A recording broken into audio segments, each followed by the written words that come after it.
um pouco daquilo que Deus colocou em meu coração, para poder revelar ao seu coração a palavra de vida, a palavra de esperança. E uma das coisas em que Deus trouxe ao meu coração, e eu quero compartilhar com vocês, é a importância de sermos testemunhas fiéis. Uma testemunha fiel da manifestação do poder de Deus, uma testemunha fiel de que a luz veio ao mundo, que a luz veio para os seus, e os seus não conheceram e não receberam. João relata isso no versículo 1, a respeito da pessoa de nosso Senhor Jesus Cristo. A Bíblia nos declara que antes estávamos nas trevas. A Bíblia nos declara que antes nós não tínhamos esperança, nós não tínhamos vida. A Bíblia nos declara da importância da pessoa de Jesus Cristo em nossas vidas. Daí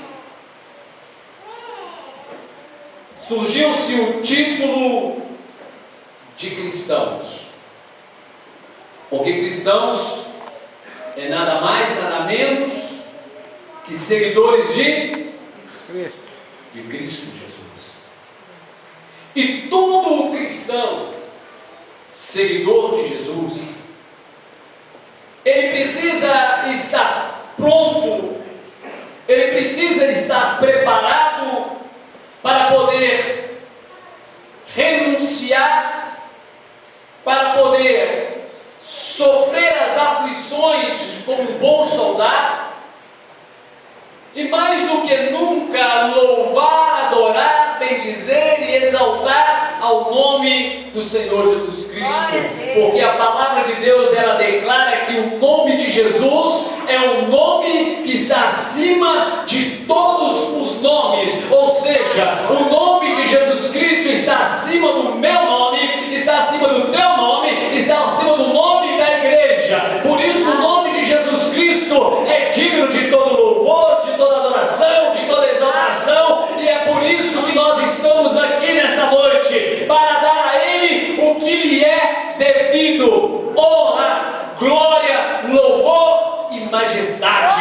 porque dele, por ele, para ele são feitas todas as coisas. E feito essa importância do nome de Jesus, a importância da pessoa de Jesus em nossa vida, nós vamos entender que devemos estar dispostos a nos entregar e a nos doar para Ele. E a Bíblia nos faz menções de alguns dos nossos irmãos da igreja primitiva, da igreja passada, da igreja do tempo dos apóstolos, que padeceram, que sofreram injúrias, calúnias. Alguns foram até mesmo mortos por causa deste nome. Jesus certa vez ele disse assim: vós sois a luz deste mundo, para que as suas obras sejam vistas perante os homens, para que todos os homens possam ver que em você a luz de Cristo brilha. Aleluia. E ele disse que nós somos o sal dessa terra, para que nós possamos dar sabor a esta vida.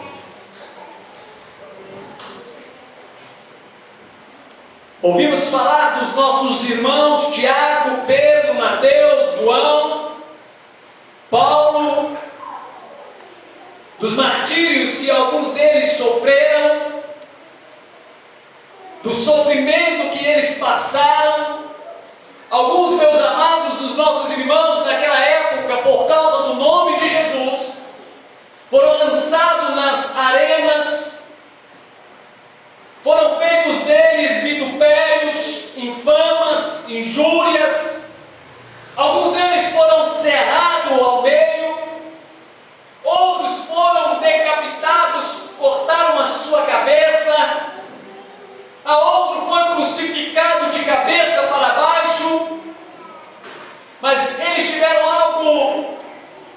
em comum, de que eles sabiam a quem eles serviam e quem era o Senhor da vida deles. Por isso eles foram intitulados cristãos, seguidores de Jesus Cristo.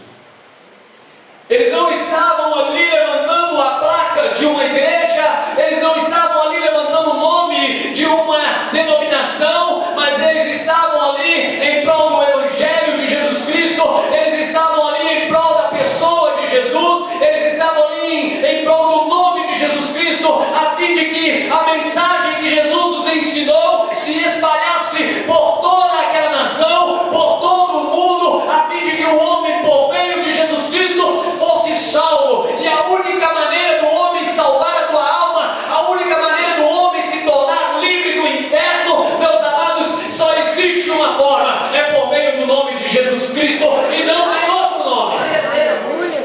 Jesus é o caminho, a verdade e a vida. E eu me atrevo a dizer que Jesus é o único caminho, a única verdade e a única vida. Não existe outro meio. Glória a Deus. De que o homem venha se salvar, de que o homem venha se libertar. Eu estava lendo os 100 acontecimentos na história do cristianismo. E eu me maravilhei com um dos testemunhos. E algo que me chamou a atenção, mexeu no meu íntimo, mexeu no meu ser, e me impressionou a fé, a firmeza mesmo diante da morte, do martírio, da tortura. Porque Jesus, certa vez, ele disse assim: aquele que quiser salvar a tua vida, perderá, mas aquele que perder a tua vida por amor do meu nome, este salvará. E eu lendo a respeito de um bispo, por nome de Policarpo. Talvez você ainda não ouviu falar dele, porque esse testemunho não está nas Escrituras, porque aconteceu pós a morte de Cristo, mas encontra-se nos livros históricos. E a história revela de que Policarpo, ele era um bispo da igreja em Esmirna. E provavelmente ele estava com aproximadamente 80, 86, 85 anos de idade. Já era um senhor de idade. Mas o mais interessante é a firmeza, é a fé, é a convicção, é a certeza de que ele tinha do seu Redentor, do seu Salvador, de quem Jesus Cristo era e representava para ele. E a história diz que havia se levantado uma grande perseguição naquele tempo contra o cristianismo, contra os cristãos, porque naquela época os romanos, eles estavam imperando, eles estavam dominando, e eles estavam já, o povo, aquela população de Esmirna já estava acostumado a dar a César o seu culto, a adorar os seus deuses, a adorar os seus ídolos, e de repente surgiram ali os cristãos que vinham professando uma fé, ainda que secretamente, ainda que silenciosamente, a Jesus Cristo como Senhor, e não abria mão disso. E eles pregavam contra a idolatria, eles pregavam contra a adoração a ídolos, eles pregavam contra toda a prática de adoração a César, a mencionar que César era Deus, e mencionavam apenas que Jesus Cristo era Senhor e Rei. E quando essa perseguição se levantou em Esmirna, uma das primeiras pessoas em que eles procuraram para poder tomar como exemplo, para poder tirar a vida mesmo, era de Policarpo. E eles diziam: Policarpo é a cabeça. E eles esqueceram que a cabeça é Cristo. Policarpo morreu, mas o Evangelho chegou até nós e Jesus está vivo. Ele está aqui nessa noite. Glória a Deus! Aleluia! Oh, Aleluia! Policarpo, a conselho de alguns amigos, às vezes nessa hora eles nos aconselham assim, e diziam, preocupados já com a sua idade, preocupados já com a sua vida, diziam para ele: Policarpo, por que você não foge? Por que você não se esconde? Porque os soldados estão à sua procura, eles querem tirar a tua vida. E Policarpo, seguindo o conselho dos seus amigos, ele então fugiu, ele se escondeu. Não era o que ele queria, mas ele o fez. E segundo a história, os soldados encontraram um menino que residia na fazenda onde Policarpo estava e que sabia do paradeiro de Policarpo, e eles pegaram este menino, eles torturaram o menino até que ele pudesse falar, até que ele pudesse contar.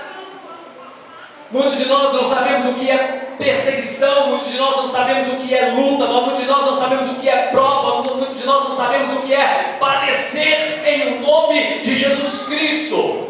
Existem pessoas aqui mesmo que já disseram em seu coração: eu vou jogar a toalha, eu vou juntar o balde, eu vou abandonar tudo, eu vou fugir, eu não quero saber mais disso. Meu amado, minha amada, eu quero dizer, os nossos irmãos padeceram, eles sofreram torturas, mas eles não abandonaram o Evangelho, não abandonaram a Cristo, muito pelo contrário, através das suas vidas, da sua morte, Jesus foi glorificado, Jesus foi exaltado e o nome dele, aleluia, foi adorado. Policarpo disse em seu coração: chega de fugir, eu não vou fugir mais. Quando os soldados chegaram, Policarpo disse a eles: é a mim que vocês procuram.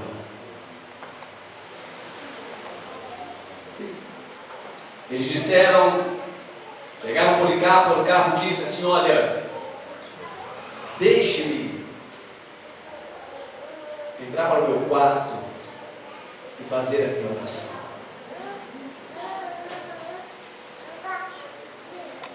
Policarpo serviu alimento, comida para os soldados, entrou para o quarto dele, dobrou os seus joelhos e orou por um período de 2 horas, falando com Deus.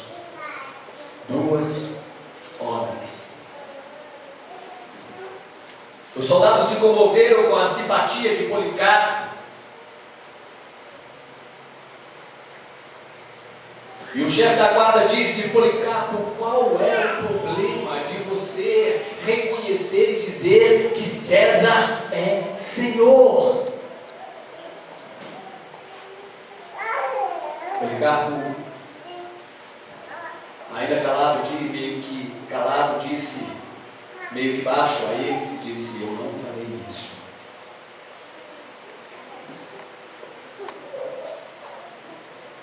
Nós lemos que a luz veio para os seus, mas os seus não receberam.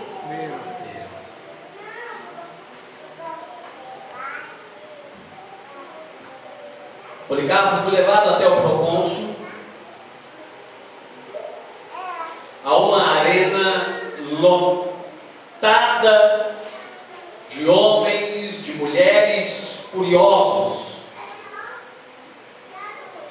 porque eles tinham os cristãos como ateus, porque eles tinham como os cristãos como uma raça que vinha querendo aniquilar a adoração a César, a adoração aos seus ídolos.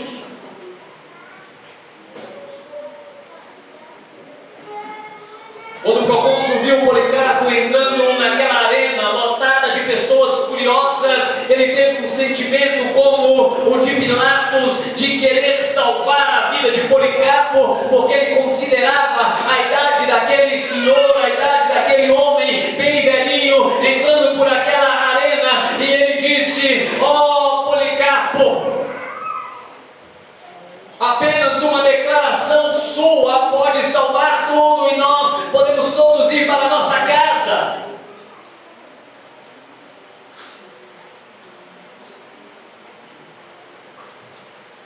diga fora aos ateus, porque eles consideravam os cristãos ateus. E eles, os deuses deles, eram ateus. E o povo e a multidão naquela arena gritava: fora com os ateus. Policarpo apontou o dedo para a multidão e disse para todos eles: fora com os ateus. Mas era para eles. O procônsul, não satisfeito, disse ainda a Policarpo: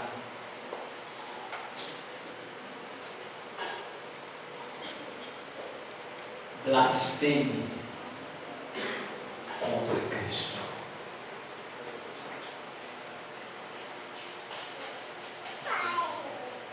Policarpo olha para o procônsul, e aí entra um homem de fé, aí entra uma pessoa convicta da sua fidelidade a Deus, do seu chamado para Cristo, e ele diz: como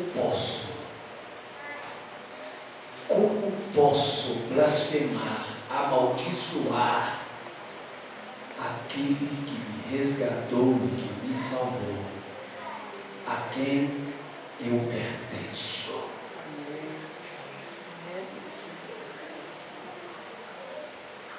Isso deixou o procônsul mais furioso. E aí eu quero que você pare para pensar e para avaliar o que eu estou dizendo. No relato dessa história, aquela multidão enfurecida, aquele procônsul endemoniado, as pessoas pensando e querendo apenas que matasse a todos os cristãos, porque era assim que eles faziam lá nas arenas. Eles pegavam peles de animais já mortos, jogavam sobre os cristãos e depois soltavam as feras, e as feras saíam dali e pulavam e retalhavam e mordiam e rasgavam aos cristãos. E eles não negavam a Cristo em momento algum.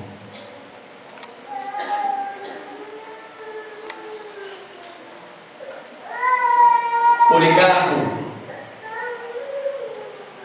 olhou para o procônsul e ele disse: se você quiser saber mais sobre o cristianismo, sobre os cristãos,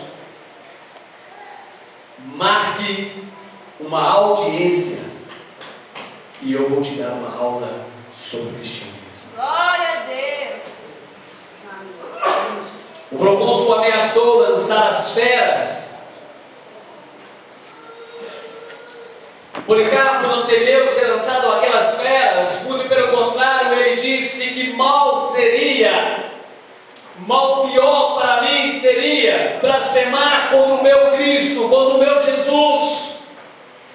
Aquele procônsul não satisfeito, furioso, ele disse que iria queimar Policarpo vivo. Policarpo disse: a chama que você irá acender, ela vai se extinguir em uma hora, mas o fogo do juízo do meu Deus que se levantará e se acenderá depois, este é eterno. Aleluia. Oh, aleluias. Meus queridos, o procônsul então ordenou ao seu soldado que pegasse Policarpo, o amarrasse numa estaca e ateasse fogo sobre